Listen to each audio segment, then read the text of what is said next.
उत्तराखंड में बीजेपी ने 3 सीएम बदले, आप वहाँ गए, आप नहीं कन्विंस कर पाए, बीजेपी की सीटें लगभग उतनी आ गई। गुजरात में उन्होंने सीएम बदला है हाल ही में, आप गुजरात जा रहे हैं, आपको लगता है कि मुकाबला कर पाएंगे? क्योंकि बीजेपी सीएम बदलती है, उसको फायदा हो जाता है उस चीज़ का। नहीं, हो सकता है, मतलब ये तो समय बताएगा कि वो जनता को ज़्यादा कन्विंस कर पाते हैं कि हम जनता को ज़्यादा कन्विंस कर पाते हैं, जनता किस पे यकीन ज़्यादा करती है। दूसरा, जो आपने गोवा, उत्तराखंड वगैरह, हमारी एक छोटी पार्टी है, अब जो छोटी, 2 राज्यों में सरकार है, केवल 10 साल ही हुए हैं, सब जगह संगठन नहीं है हमारा। उस वैसे आप कह सकते हैं संगठन सब जगह नहीं है, तो हम कोशिश कर रहे हैं, जनता के बीच में जा रहे हैं, कितने जगह जनता हमें भरोसा करेगी समय बताएगा। संगठन की कमजोरी रही गुजरात, गोवा में और उत्तराखंड में, या आप समझ नहीं पाए आप वहाँ की राजनीति? नहीं, ऐसा संगठन की कमजोरी रही, मतलब एकदम से 3-4 राज्यों के अंदर एक नई पार्टी को वो करना थोड़ा मुश्किल था।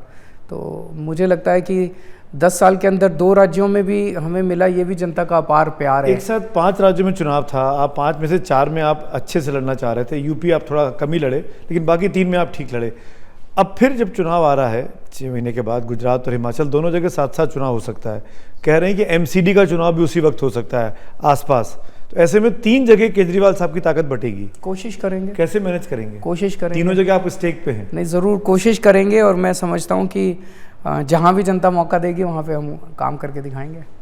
एमसीडी का चुनाव आपको लगता है आपकी पार्टी जीत पाएगी एकीकरण करने के बाद? एमसीडी में तो जनता बेताब है। 15 साल भ्रष्टाचार करने में कोई कसर नहीं छोड़ी बीजेपी ने, इतना ज़्यादा भ्रष्टाचार, इतना ज़्यादा भ्रष्टाचार। अब जनता एक गुस्सा अपना निकालना चाहती थी, चुनाव में जम के गुस्सा निकालना चाहती थी। मुझे तो लगता है वो 70 में से जो 67 सीट आई थी वो भी रिकॉर्ड टूट जाता इस बार, इतने गुस्से में थी जनता। इन्होंने चुनाव ही टाल दिया। अब तो यूनिफाइड कर दिया, उनको लगता है कि एकीकृत करके फ़ायदा हो जाएगा। देखिए, 2 चीज़ें हैं, एक है फाइनेंशियल और एडमिनिस्ट्रेटिव चीज़, और दूसरा है चुनाव जी। एकीकृत जो किया, हम उसके खिलाफ नहीं हैं, कर दो आप। 272 वार्ड हैं, 272 वार्ड पहले भी थे, फिर इसके 3 टुकड़े कर दिए इन्होंने, तो वो 272 के कुछ इधर 3 असेंबली बन गई, कुछ इधर बैठने लग गए, कुछ इधर बैठने लग गए, कुछ इधर बैठने लग गए।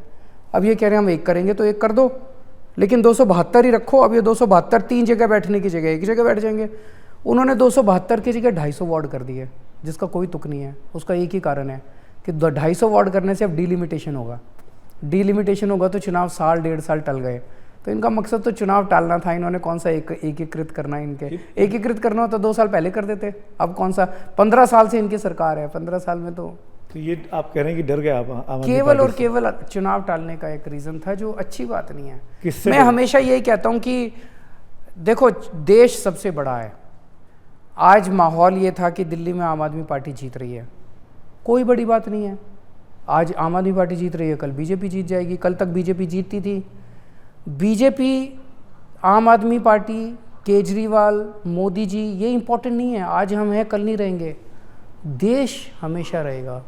चुनाव टालना देश के हितों के खिलाफ है।